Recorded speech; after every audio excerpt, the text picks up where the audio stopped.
اعوذ باللہ من الشیطان الرجیم بسم اللہ الرحمن الرحیم۔ حضرت یونس علیہ السلام اللہ تعالیٰ کے ایک برگزیدہ نبی گزرے ہیں۔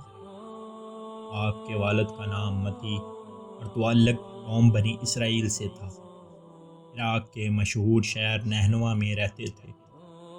اللہ تعالیٰ نے 28 برس کی عمر میں آپ علیہ السلام کو نبوت عطا فرمائی۔ ایک عرصے تک اہل نینوا کو تبلیغ فرماتے رہے، مگر ان لوگوں نے آپ علیہ السلام کی دعوت حق پر کوئی کان نہ دھرا اور برائیوں اور گناہوں میں مبتلا رہے۔ اہل نینوا کی سرکشی اور مسلسل مخالفت نے آپ علیہ السلام کو دل برداشتہ کر دیا۔ آپ علیہ السلام ان سے سخت ناراض ہوئے اور ان کے لیے عذاب الہی کی بد دعا کر کے وہاں سے روانہ ہو گئے۔ دریائے فرات کے کنارے مسافروں سے بھری کشتی روانگی کے لیے تیار کھڑی تھی۔ آپ علیہ السلام بھی سوار ہو گئے۔ کشتی ابھی کچھ دیر ہی دور گئی تھی کہ طوفانی ہوائیں چلنے لگیں اور کشتی ڈگمگانے لگی اور اس کے ڈوبنے کا خطرہ پیدا ہو گیا۔ کشتی کے ملاحوں نے اپنے عقیدے کے مطابق کہا، معلوم ہوتا ہے اپنے آقا سے بھاگا ہوا کوئی غلام کشتی میں سوار ہو گیا ہے۔ جب تک اسے نہ نکالا جائے گا اس مصیبت سے نجات نہیں ملے گی۔ حضرت یونس علیہ السلام کو خیال آیا اور اللہ تعالیٰ کو وحی کے انتظار کیے بغیر میرے نینوا سے چلنا پسند نہیں آیا۔ یہ اثار میری آزمائش کے ہیں۔ آپ علیہ السلام نے فرمایا، میں ہوں وہ غلام جو اپنے آقا سے بھاگ کر آیا ہے، مجھے کشتی سے پھینک دو۔ مگر ملاح اور مسافر آپ علیہ السلام کو جانتے تھے اور نیک انسان سمجھتے تھے، آپ کی شرافت سے متاثر بھی تھے۔ انہوں نے انکار کر دیا۔ پھر طے پایا کہ پورا ڈالا جائے، جس کے نام نکلے اسے کشتی سے نکال دیا جائے۔ پھر طے پایا تو حضرت یونس علیہ السلام کے نام کا کرا نکلا۔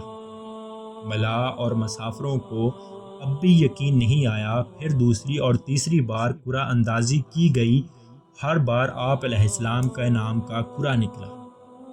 ملاح اور مسافر آپ علیہ السلام کو کشتی سے نکالنے پر مجبور ہو گئے۔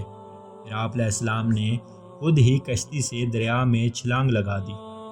اللہ تعالیٰ کے حکم سے ایک بڑی مچھلی نے فوراً آپ علیہ السلام کو نگل لیا اور اپنے پیٹ میں سالم اور محفوظ رکھا۔ حضرت یونس علیہ السلام اپنی قوم سے ناراض ہو کر نینوا سے چلے تھے، تو آپ علیہ السلام نے 40 روز کے اندر ان پر اللہ کا عذاب نازل ہونے کی پیش گوئی کی تھی۔ ان کی قوم کے لوگوں کو اس پر یقین نہ تھا اور وہ کہا کرتے تھے، یونس کہتے تھے کہ عذاب آیا، اب تک عذاب نہیں آیا، نہ جانے کب آئے گا۔ مگر کچھ دنوں بعد عذاب کے آثار نمودار ہوئے تو پریشان ہو گئے، کہنے لگے حضرت یونس علیہ السلام کی بات غلط نہیں تھی، آپ علیہ السلام واقعی اللہ تعالیٰ کے سچے پیغمبر ہیں۔ چنانچہ انہوں نے توبہ کی اور اللہ پر ایمان لے آئے اور عذاب کے ٹل جانے کی دعا کی۔ اللہ تعالیٰ نے توبہ قبول کی اور عذاب ٹل گیا۔ حضرت یونس علیہ السلام مچھلی کے پیٹ میں زندہ اور وحی الہی کے انتظار کیے بغیر اپنی قوم کو چھوڑ کر آنے پر نادم تھے۔ آپ نے اللہ تعالیٰ کے حضور اپنی خطا معاف کرنے کے لیے دعا کی کہ اے اللہ، تیرے سوا کوئی معبود نہیں، تو ہی یکتا ہے، میں تیری پاکی بیان کرتا ہوں، بے شک میں ہی خود پر ظلم کرنے والا ہوں۔ اللہ تعالیٰ نے حضرت یونس علیہ السلام کی درد بھری دعا سنی اور اسے قبول فرمایا۔ مچھلی کو حکم دیا کہ یونس علیہ السلام جو تیرے پاس ہماری امانت ہے، ساحل پر اگل دے۔ مچھلی نے حکم تعمیل کی اور حضرت یونس علیہ السلام کو بہت کمزور حالت میں زمین پر پڑے تھے۔ پھر اللہ تعالیٰ نے ان کے قریب ایک بیل دار درخت اگا دیا۔ حالت بہتر ہوئی تو آپ علیہ السلام نے اس درخت کے سائے میں ایک جھونپڑی بنائی اور اس میں رہنے لگے۔ کچھ عرصے بعد اس درخت کی جڑ کو کیڑا لگ گیا اور بیل سوکھنے لگی۔ حضرت یونس علیہ السلام کو بہت دکھ ہوا۔ اللہ تعالیٰ نے وحی کے ذریعے حضرت یونس علیہ السلام کو مخاطب فرمایا کہ اے یونس، تمہیں اس بیل کے سوکھنے کا بہت دکھ ہوا، جو ایک معمولی اور حقیر چیز ہے، مگر تم نے اپنی قوم کو چھوڑتے وقت یہ نہ سوچا کہ نینوا میں بسنے والے 1,00,000 سے زائد انسانوں کو اور ان کے علاوہ لاتعداد دیگر جانداروں کو ہلاک اور برباد کر دینے میں ہمیں کوئی ناگواری نہ ہوتی، اور کیا ان کے لیے ہم ان سے زیادہ مشفق اور مہربان نہیں؟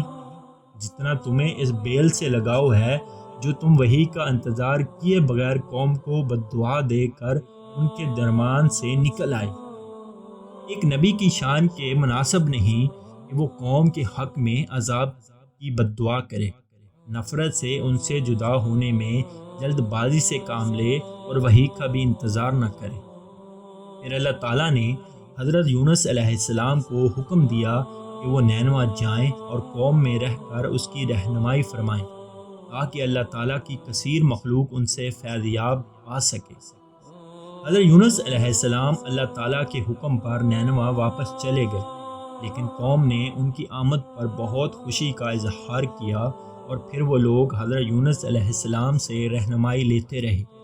اس قوم نے دنیا میں بھی بہت کامیابی حاصل کی اور نیک عمل کر کے آخرت کے لیے بھی بہت سا سامان کیا۔